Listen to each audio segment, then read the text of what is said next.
আউযুবিল্লাহি মিনাশ শাইতানির রাজিম বিসমিল্লাহির রহমানির রহিম। আলহামদুলিল্লাহ, আমাদের জন্য অনেক কিছু আয়োজন করেছেন সিদ্দিক ভাই আর জাকির ভাই। সুন্দর ইফতারের আয়োজন করেছে, আমি সেটাই দেখাচ্ছি আপনাদের। খুবই ভালো একটা পরিবেশে আমরা আছি। এই যে দেখতে পাচ্ছেন, আমি যদি একটু দেখাই, সিদ্দিক ভাই যে ইফতারি সব কিছু রেডি করতেছে, অর্থাৎ মাখাচ্ছে সব কিছু দিয়ে। সিদ্দিক ভাই, আজকে কি কি আয়োজন আছে একটু বলেন তো। এই আছে রুটি, পোড়া মাছ চরচড়ি, আর আলু আর টমেটো দিয়ে সবজি, ছোলা, তারপরে খেজুর, টমেটো, শসা আছে, চপ আছে, পেঁয়াজি আছে, তারপরে আনারস আছে, মুড়ি মুড়ি আছে। আছে। মাশাআল্লাহ মাশাআল্লাহ, অনেক কিছু আছে ভাই, অসাধারণ। পাশে একটা ভাই বসে আছে। হুজুর আসসালামু আলাইকুম, আপনার নাম কি? সাব্বির। ও যাক, মাশাআল্লাহ, অনেক সুন্দর নাম। তো এই যে দেখতে পাচ্ছেন, আমি দেখাচ্ছি সিদ্দিক ভাই রেডি করতেছে সব কিছুর যে আইটেমগুলো ছিল আমাদেরকে জানাছে। আর আমাদের যে জাকির ভাই আছে, জাকির ভাই কিন্তু শরবত রেডি করতেছে। শরবত সে রেডি করতেছে, পাশেই আছে। সে আসলে আমি তাকেও আমি দেখাবো ভিডিওতে।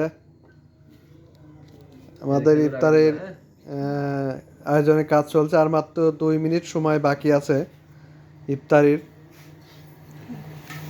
টাইম যেটা বলে, ঘড়ি যেটা বলে।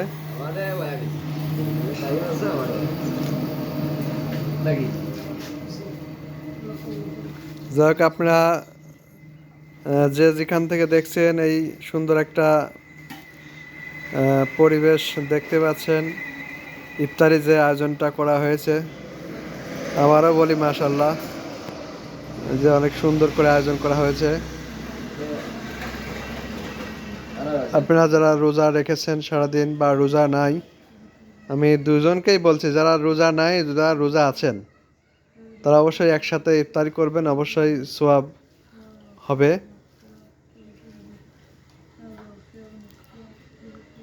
কারণ যে রোজা নেই তাকে যে আমরা অবহেলা করে পাশে বসাবো না, এটা কিন্তু ঠিক না। কি জন্য?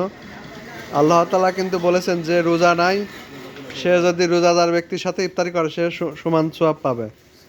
সবাই বলি সুবহানাল্লাহ। এই যে এটা কিন্তু একটা গ্যারেজ, অটো সারার গ্যারেজ। এই গ্যারেজে কিন্তু সারাদিন কাজ শেষে এই আয়োজনটি করা হয়েছে। দেখতে পাচ্ছেন, আমি যদি একটু কাছে নিয়ে দেখাই ভিডিওতে।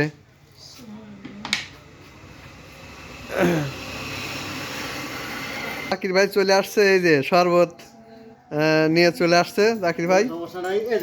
হ্যাঁ, এই যে চলে আসছে আমাদের জাকির ভাই।